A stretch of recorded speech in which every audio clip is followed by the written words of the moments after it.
9 August આદિવાસી દિવસની શાંતિપૂર્ણ ભવ્ય ઉજવણી કરવામાં આવી।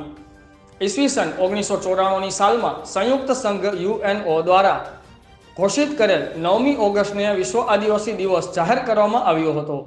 9મી ઓગસ્ટ વિશ્વ આદિવાસી દિવસ નિમિત્તે સંતરામપુર આદિવાસી લોકો દ્વારા સંતરામપુર આર્ટ્સ કોલેજથી પ્રતાપપુરા સુધી રેલી કાઢી ઉજવણી કરવામાં આવી।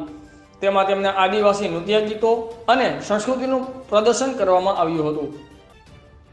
આદિવાસી દિવસ નિમિત્તે લોકોને સમજાવીને જાગૃત કરવામાં આવ્યા હતા। પોલીસ મિત્રો દ્વારા પણ ચુસ્ત બંદોબસ્ત ગોઠવવામાં આવ્યો હતો। રિપોર્ટર સુરેશભાઈ પારગી, આઝાદ મીડિયા લાઈવ, સંતરામપુર।